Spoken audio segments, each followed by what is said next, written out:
रात के वक्त ऑफिस में अकेला बैठा साहिल काम के बीच बोरियत मिटाने के लिए एक लाइव स्ट्रीम देख रहा था। स्क्रीन पर एक अजीब सा शख्स दिख रहा था, लेकिन अगले ही पल साहिल के होश उड़ गए। वो शख्स सीधा उसी बिल्डिंग में घुसता दिखाई दिया। साहिल को यकीन नहीं हुआ। उसने कंप्यूटर को बंद करने की कोशिश की, लेकिन स्ट्रीम बंद ही नहीं हो रही थी। तभी पीछे से किसी ने चिल्लाकर रोका। बिल्डिंग का गार्ड था, लेकिन गार्ड कुछ कह पाता उससे पहले उस शख्स ने जेब से छुरी निकाली और पलक झपकते ही गार्ड को मौत के घाट उतार दिया। साहिल कंप्यूटर की स्क्रीन पर देख रहा था। वही शख्स अब लिफ्ट में चढ़ चुका था और जिस मंजिल पर वो जा रहा था वही थी साहिल की मंजिल। डर के मारे साहिल टेबल के नीचे जा छुपा, सांस रोके बैठा रहा। तभी कदमों की आवाज करीब आती गई और फिर रुक गई। साहिल की सांसें थम गई। किसी के पैर पास ही थे, लेकिन शुक्र है उस आदमी ने उसे नहीं देखा और बाहर चला गया। साहिल बाहर निकला, चैन की सांस ली ही थी कि स्क्रीन पर किसी ने कमेंट कर दिया, कहीं टेबल के नीचे तो नहीं छिपा। शख्स ने जैसे ही वो पढ़ा तुरंत पलटा और टेबल के पास झुक कर देखा। साहिल का सारा खून सूख गया। फिर क्या था, वो दौड़ा, लिफ्ट तक पहुंचा, बटन पे बटन दबाता गया, लेकिन पीछा करने वाला भी आ गया। साहिल ने सीढ़ियों की तरफ भागना शुरू किया।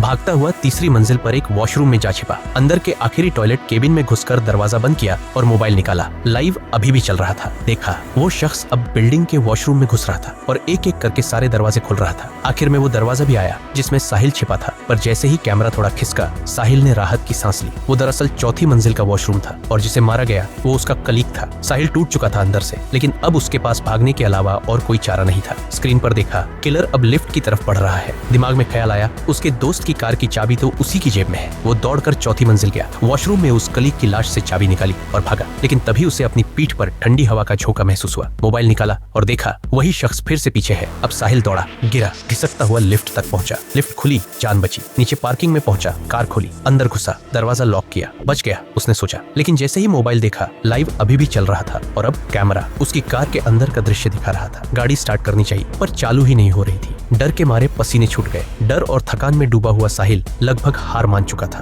तभी किसी ने कमेंट किया, बगल में फायर एक्सटिंग्विशर है। फिर किसी और ने लिखा, मैं पुलिस को कॉल कर रहा हूँ। थोड़ी देर बाद लाइव स्ट्रीम बंद हो गया। साहिल ने चैन की सांस ली, लेकिन तभी कार के पिछली सीट से आवाज आई। वो शख्स पीछे बैठा हुआ था। साहिल ने पीछे मुड़कर देखा, उसकी आंखें फटी रह गई और कैमरा फिर से लाइव हो गया। क्या हुआ साहिल के साथ? क्या वो बच पाया? अगर आप भी जानना चाहते हैं आगे क्या हुआ, तो बस एक छोटा सा काम कीजिए, लाइक करें और सब्सक्राइब करिए। क्या पता अगली कहानी आप ही के नाम से हो।